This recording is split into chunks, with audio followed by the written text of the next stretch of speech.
Fourth സെമിസ്റ്ററിലെ English ഇലുമിനേഷൻസിലെ on courage എന്ന എ.ജി. ഗാർഡിനറുടെ ഒരു ലേഖനമുണ്ട്. അതുമായി ബന്ധപ്പെട്ട് നമ്മൾ ചില ചോദ്യങ്ങൾ ഡിസ്കസ് ചെയ്യാണ്. ഒന്നാമത്തെ ചോദ്യം ഇതാണ്: what is the name of the ship that is mentioned in this essay? ഈ എസ്സേയിൽ പറഞ്ഞിരിക്കുന്ന കപ്പലിന്റെ പേര് എന്താണ്? The ship that sunk which carried the sailor was called formidable.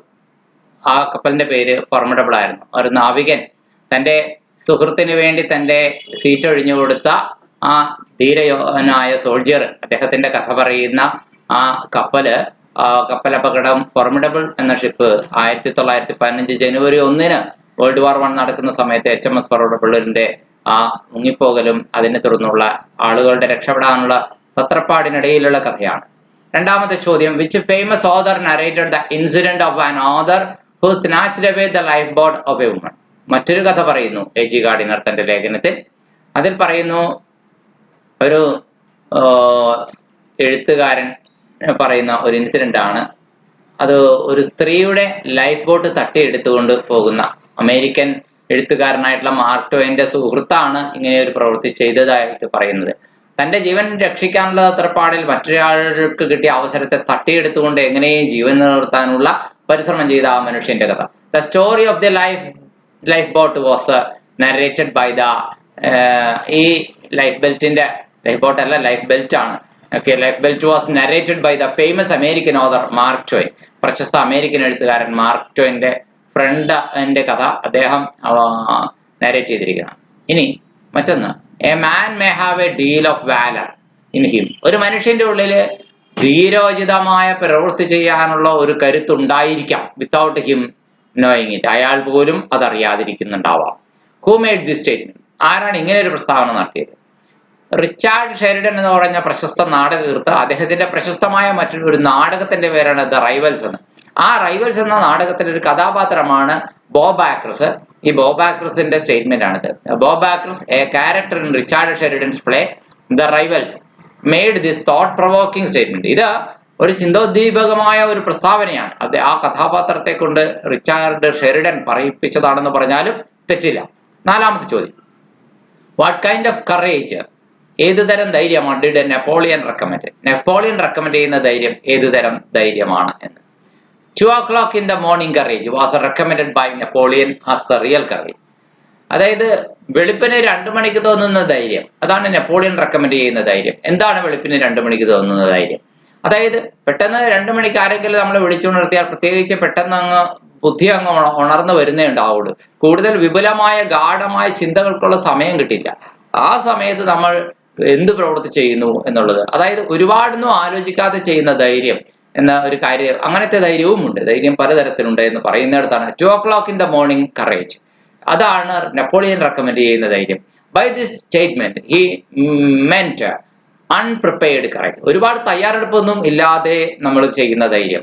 ഒരുപാട് തയ്യാറെടുപ്പും കാര്യങ്ങളൊക്കെ ഉള്ളപ്പോൾ നമുക്ക് ധൈര്യം ഉണ്ടാകും, സ്വാഭാവികം. പക്ഷെ അങ്ങനെയൊന്നും ഇല്ലാതെ ചെയ്യുന്ന ധൈര്യത്തെയാണ്, അൺപ്രിപ്പയർഡ് ആയിട്ടുള്ള കറേജിനെയാണ് നെപ്പോളിയൻ സജസ്റ്റ് ചെയ്യുന്നത് എന്ന്.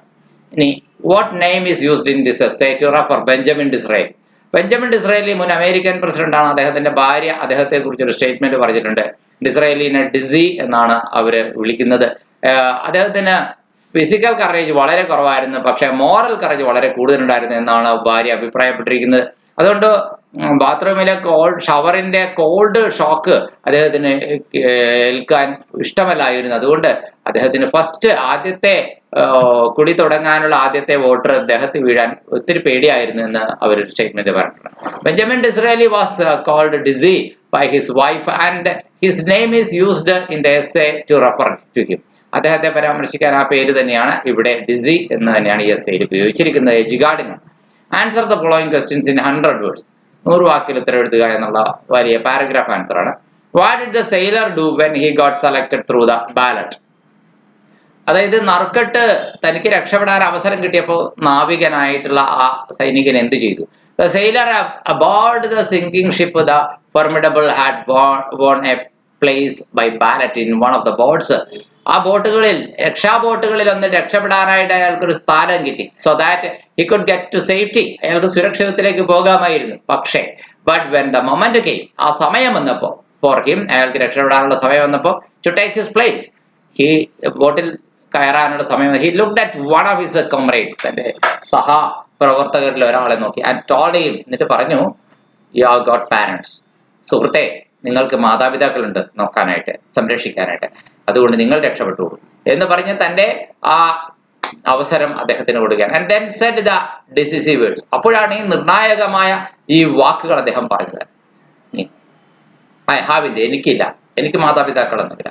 This implied that the sailor would take his comrade's place. അതിന്റെ അർത്ഥം എന്താണ്? തന്റെ സുഹൃത്തിന്റെ സ്ഥാനത്ത് മരണത്തെ സ്വീകരിക്കാൻ ആ നാവികൻ തയ്യാറായി എന്ന്. Thus they exchange places and അവർ അങ്ങോട്ടും ഇങ്ങോട്ടും അവരവരുടെ സ്ഥാനം മാറുകയും and the sailor who had actually won the ballot, യഥാർത്ഥത്തിൽ രക്ഷപ്പെടാൻ അവസരം കിട്ടിയ ബാലറ്റ് കിട്ടിയ ആള് വുഡ് നൗ ഡൈ, ഇനിയിപ്പോൾ മരിക്കും, വിത്ത് ദ റെസ്റ്റ്, ബാക്കിയുള്ളവരോടൊപ്പം. While the comrade would be saved, പക്ഷെ അദ്ദേഹത്തിന്റെ കൂട്ടുകാരൻ രക്ഷപ്പെടും. And take the place in the boat, ആ രക്ഷാ ബോട്ടിൽ അയാൾക്ക് സ്ഥാനം കിട്ടും. The sailor thus gave up his chance at being saved for another man. മറ്റൊരു മനുഷ്യനെ രക്ഷിക്കുന്ന ശ്രമത്തിനിടയിൽ ആ നാവികൻ തീർച്ചയായിട്ടും തന്റെ ധീരത പ്രദർശിപ്പിക്കുകയായിരുന്നു എന്ന്, തന്റെ അവസരം നഷ്ടപ്പെടുത്തിക്കൊണ്ട്. ഇനി മറ്റൊരു ചോദ്യമാണ്, how is the sailor's courage different from the one recommended by Napoleon? Napoleon recommend ചെയ്യുന്ന ധൈര്യത്തിൽ നിന്ന് വ്യത്യസ്തമാണ് സെയിലിയറുടെ ധൈര്യം. എങ്ങനെയാണ്? 2 o'clock in the morning courage was recommended by Napoleon as the real thing. വെളുപ്പിന് 2 മണിക്കത്തെ ധൈര്യം എന്ന് പറയുന്നതാണ് നെപ്പോളിയൻ റെക്കമെൻഡ് ചെയ്യുന്ന ധൈര്യം. അതാണ് യഥാർത്ഥ ധൈര്യമായിട്ട്, റിയൽ തിങ് ആയിട്ട് നെപ്പോളിയൻ പറയുന്നത്. ബൈ ദിസ്, ഇതുകൊണ്ട് ഹി മെന്റ് അൺപ്രിപ്പയർഡ് കറേജ്, അദ്ദേഹം ഉദ്ദേശിക്കുന്നത് തയ്യാറെടുപ്പുകളില്ലാത്ത ധൈര്യമാണ്. The kind one had not time to think about, ഒരാൾക്ക് ചിന്തിക്കാൻ ഒരുപാടൊന്നും സമയം കിട്ടാത്തപ്പോഴുള്ള ധൈര്യം. But just jump in to instantly, പക്ഷേ പിന്നെ എന്താണ്, ഇൻസ്റ്റന്റ് ആയിട്ട് എടുത്ത് ചാടുക എന്നല്ലാതെ ഒരുപാടൊന്നും ചിന്തിക്കാൻ സമയം കിട്ടാത്ത തരത്തിലുള്ള ഒരു അവസരം. The sailor on the other hand, എന്നാൽ ആ നാവിക നേരെ മറിച്ച് had some time to deliberate upon his actions. അയാൾക്ക് കപ്പൽ മുങ്ങുന്നതിന് മുമ്പ് അങ്ങനെ ആയിരുന്നില്ല, അയാൾക്ക് കുറച്ച് സമയമൊക്കെ കിട്ടി സാവധാനത്തിൽ ചിന്തിക്കാൻ. So when the time came for him to take his place upon the boat, ബോട്ടില് തന്റെ സ്ഥാനം പിടിക്കാനുള്ള സമയം വരെയും അയാൾക്ക് സമയം കിട്ടി. he could have easily gone on the boat, അയാൾക്ക് വേണമെങ്കിൽ അത്രയും നേരം കൊണ്ട് വേണമെങ്കിൽ എളുപ്പത്തിൽ ആലോചിച്ച് വീട്ടിൽ പോകാമായിരുന്നു. പക്ഷേ he did not do so, അയാൾ അങ്ങനെ ചെയ്തില്ല. ഇതെന്താണ് കാണിക്കുന്നത്?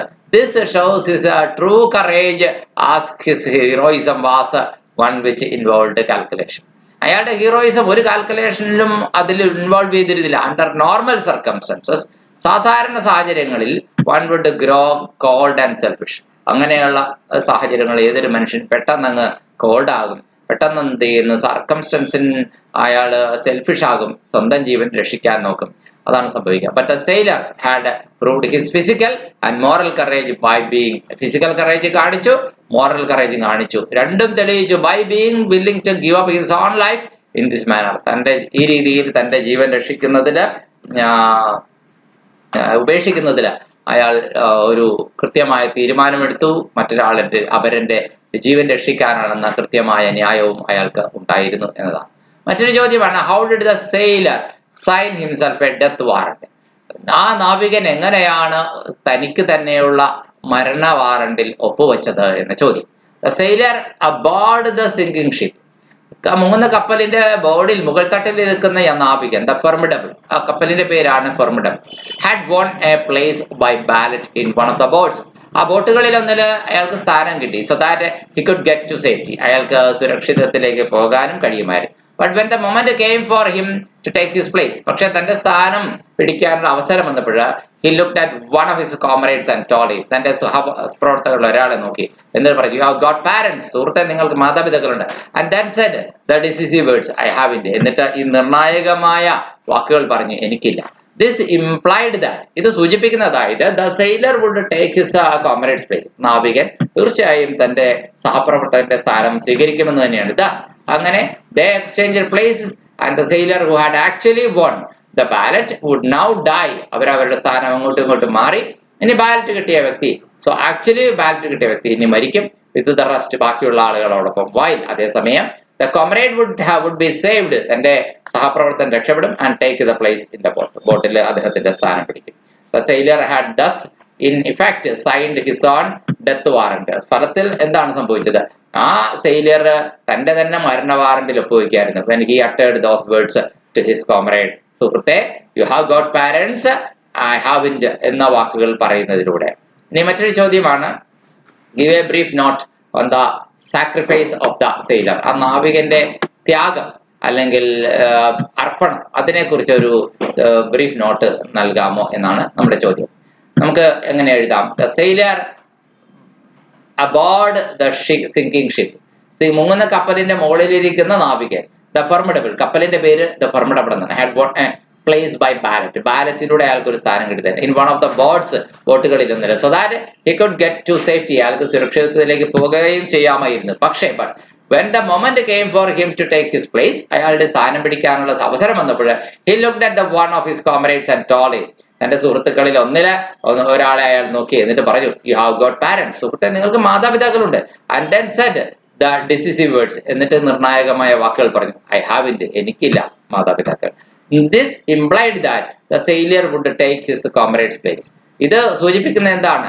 തന്റെ സെയിലിയർ തന്റെ സുഹൃത്തിന്റെ ആ സ്ഥാനം തീർച്ചയായും സ്വീകരിക്കും. അങ്ങോട്ടും ഇങ്ങോട്ടും ജീവൻ നഷ്ടപ്പെടുത്തുകയെന്ന ഒരാൾ പകരം മറ്റൊരാൾക്ക് ജീവൻ തിരിച്ചു കൊടുക്കുന്ന മറ്റൊരാൾ, അങ്ങോട്ടും ഇങ്ങോട്ടും അവരവരുടെ ജീവിതം അവർ തിരിച്ചെടുക്കുകയോ നഷ്ടപ്പെടുത്തുകയോ ഒക്കെയാണ്. The sailor who could have thus sailed home, അങ്ങനെ സുഖകരമായി വീട്ടിലെത്താൻ കഴിയുന്ന നാവികൻ, comfortably in the boat, had given up his life for another man.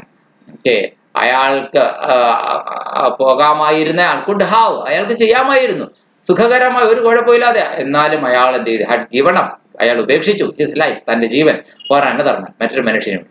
this he did, ഇത് അയാൾ ചെയ്തത് because he realized that the man had parents, അയാൾക്ക് ഒരു തിരിച്ചറിവുണ്ടായി, എന്റെ കൂട്ടുകാരന് മാതാപിതാക്കളുണ്ട്. who would grieve over his death, അയാൾ മരിച്ചാൽ കരഞ്ഞ് അവർ തളരും. അതുകൊണ്ട് while he himself had no one, പക്ഷെ എന്നെ പറ്റി ഓർത്ത് കരയാൻ ആരുമില്ലല്ലോ. പിന്നെ അപ്പോൾ തന്റേതിനേക്കാൾ ചെറിയ ദുഃഖം, അയാളുടേതിനേക്കാൾ ചെറിയ ദുഃഖമാണ് തന്റേത് എന്ന് ജീവിത സാഹചര്യങ്ങളെ ആ നിമിഷ നേരം കൊണ്ട് വിലയിരുത്തിക്കൊണ്ട് അയാൾ ഒരു തീരുമാനമെടുത്തു. The sailor must have hoped that with this exchange two people less at least would grieve less. ഈ അങ്ങോട്ടും ഇങ്ങോട്ടുള്ള എക്സ്ചേഞ്ചിലൂടെ കുറച്ച് ആൾക്കാർ മാത്രം ദുഃഖിക്കുന്ന സാഹചര്യത്തെ അദ്ദേഹം തെരഞ്ഞെടുത്തു. അതാണ് സത്യം. ഇനി നമുക്ക് എസ്സേ പോലുള്ള ക്വസ്റ്റ്യൻ ആണ്. AG Gardner was a prolific essayist, പ്രശസ്തനായ വിഖ്യാതനായ ഉപന്യാസകാരനാണ്. ഇൻട്രൊഡക്ഷൻ എഴുതണം എസ്സേയിൽ. Under the pseudonym Alpha of the Plough, അദ്ദേഹത്തിന്റെ അപരനാമധേയമാണ് ആൽഫ ഓഫ് ദ ഫ്ലോ. അപ്പൊ എജി ഗാർഡ്നറിന്റെ പ്രശസ്തനായ വിഖ്യാതനായ എഴുത്തുകാരനാണ്, പ്രൊലിഫിക് റൈറ്റർ ആണ് എന്ന് എഴുതണം. അദ്ദേഹത്തിന്റെ സ്യൂഡോണിമിന്റെ സ്പെല്ലിംഗ് ശ്രദ്ധിക്കാൻ, PSEUDONYM, സ്യൂഡോണിം, അപരനാമധേയം അല്ലെങ്കിൽ മറ്റൊരു പേര് എന്താണ്? ആൽഫ ഓഫ് ദ ഫ്ലോ എന്നാണ്. The essay under study entitled On Courage is part of the collection of essays. അല്ലെ, അത് ഇവിടെ നമ്മൾ പഠിക്കുന്ന എസ്സേ ഏതാണ്? അദ്ദേഹത്തിന്റെ പെബിൾസ് ഓൺ ദ ഷോർ എന്ന് പറയുന്ന എസ്സേസിന്റെ കളക്ഷൻ ഉണ്ട്, ഉപന്യാസങ്ങളുടെ സമാഹാരമുണ്ട്. അതിന്റെ ഒരു ഭാഗമാണ്. And provokes and provides an insightful look into the idea of what courage really is like. ധീരത എന്ന് പറഞ്ഞാൽ ശരിക്കും എന്താണ് എന്നുള്ളതിനെ കുറിച്ച് ഒരു ഇൻസൈറ്റ്ഫുൾ ലുക്ക്, ഉൾക്കാഴ്ചയുള്ള ഒരു വീക്ഷണം നടത്തുന്നുണ്ട് ആ ധീരത എന്ന ആശയത്തെ കുറിച്ച് ഈ ഉപന്യാസം. ഓൺ കറേജ് എന്ന ഉപന്യാസം ടൈറ്റിൽ എങ്ങനെയാണ്? The essay under study entitled on courage. On courage എന്ന പേരായ essay is part of the collection of essays. എസ്സേസിന്റെ കളക്ഷൻ ആണ് എൻടൈറ്റിൽഡ്. എസ്സേസിന്റെ കളക്ഷന്റെ ടൈറ്റിൽ എന്താണ്? പേരെന്താണ്? തലക്കെട്ട് പെബിൾസ് ഓൺ ദ ഷോർ എന്നാണ് തലക്കെട്ട്. ഓക്കെ, അപ്പോൾ ആ പെബിൾസ് ഓൺ ദ ഷോർ എന്ന് പറയുന്ന ആ ഉപന്യാസത്തിന്റെ സമാഹാരത്തിൽ നിന്ന് എടുത്തിട്ടുള്ളതാണ് ഈ ഓൺ കറേജ് എന്നുള്ളത്. And provides an insightful look into the idea. അതിനകത്ത് ജീവിതത്തിലെ ധൈര്യം എന്ന് പറഞ്ഞ ഫിസിക്കൽ കറേജ്, മോറൽ കറേജ്, ഇത്തരം കാര്യങ്ങളെ കുറിച്ച് അല്ലെ നെപ്പോളിയൻ പറഞ്ഞതുപോലെ 2 o'clock in the morning courage, അങ്ങനെ ഒരുപാട് തരം കറേജിനെ അനലൈസ് ചെയ്യുന്നുണ്ട് ഈ ഉപന്യാസം എന്നൊക്കെ ഇൻട്രൊഡക്ഷൻ പറഞ്ഞിട്ട് തുടർന്ന് എസ്സേയുടെ ബാക്കി ഭാഗങ്ങൾ നമ്മൾ അടുത്ത വീഡിയോയിൽ ഇടും.